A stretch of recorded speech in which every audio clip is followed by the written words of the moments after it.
Joining us now is Peter Baker, New York Times chief White House correspondent and co-author of the new book out tomorrow with his wife and New Yorker journalist Susan Glasser. It is called The Divider: Trump in the White House, 2017 to 2021. Peter, congratulations on this book. It is urgent in these times when Trump is no longer just in the rear view, but potentially on the horizon. And thank you for joining me tonight. Thanks for having me, Alex. I really appreciate it. So the book is called The Divider for a very specific reason. And you guys go in the introduction, you sort of set the stage as to why you're calling this book The Divider and sort of contrast the Trump administration to previous administrations. You make note of the fact that George H.W. Bush called for a kinder, gentler America. Bill Clinton vowed to be the repairer of the breach. George W. Bush presented himself as a uniter and not a divider. Barack Obama famously declares there's not a blue America and a red America, but the United States of America. Now, obviously, much of this never came to fruition, despite the lofty ambitions of all these administrations. But Trump very specifically came into office preaching about American carnage and living his administration's life, if you will, on the dividing line that split America down the middle. Talk to me a little bit about what you learned in the course of writing this book about how deep-seated that desire to divide truly was within this man who was our president. Yeah, I think, Alex, you put your finger on it. You really do. Obviously, other presidents didn't live up to the ambitions, as you rightly said, but at least they voiced them. They believed that there was a role for a president in leading the country as a whole. They didn't always, live up to their greatest aspirations, but they understood that that was something that in the American nature, that the leader of the country is supposed to represent all of us. For President Trump, it was always a strategy to divide. It wasn't just, at a campaign event where you need to attack the opponent. Dividing was part and parcel of his presidency from the beginning, dividing the country, dividing his own staff, dividing his party, dividing Washington, dividing even at times his own family. And it's the nature of who he is. Now, he wasn't the one who caused the polarization in America that we see today. He, in some ways, is a symptom of it, but he also, of course, took advantage of it. He recognized, in a way, what was already happening in our society, how much we were fragmenting, how much we were pulling ourselves apart into different tribes. And that, in fact, became the launching pad for him to get to the presidency in the first place. The reason we focus a lot in that intro on immigration is because it's sort of the perfect capsule for Trump's desire to divide, right? This literal border wall, this notion of us versus them, who belongs here, who didn't.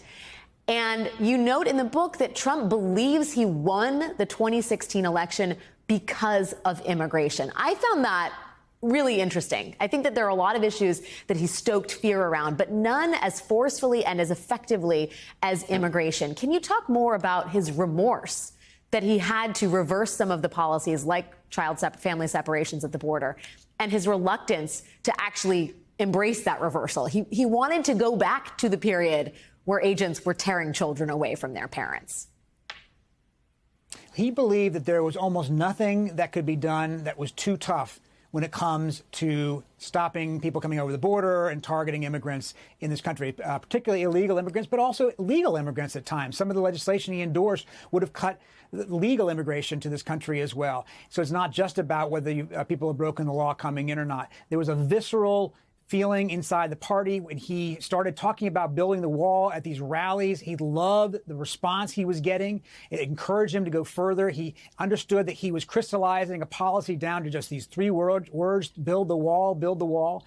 And it was a powerful message to him that to galvanize supporters, to get people to come to these rallies, to get them to vote for him, he needed to be as tough as he possibly could. And that meant unleashing people like Stephen Miller, hardliners on immigration who would be, relentless in looking for every possible policy way to attack immigration, reducing the refugee cap, getting rid of asylum claims to the extent that you possibly could. Time and time again, President Trump would tell Kirstjen Nielsen, for instance, just shut the border, just shut it down, even though, of course, there is no legal authority to do that. And when Nielsen would tell him that, he would just pound on her, really bullying her to the point where she finally told colleagues that if she wrote a memoir, she would call it "Honey, Just Do It," because that was Trump's attitude. He didn't care if people thought it was illegal. He didn't care if people told him he didn't have the power. He wanted it done, and he kept pushing and pushing and pushing until he found people who would do what he wanted to do.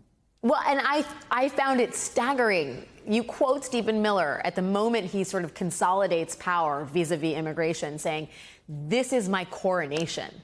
The sense of entitlement and impunity is breathtaking, Peter. Can you talk a little bit more about the role that Stephen Miller played in being the architect of this and the sort of monarch, if you will, when it came to this draconian practice of family separations?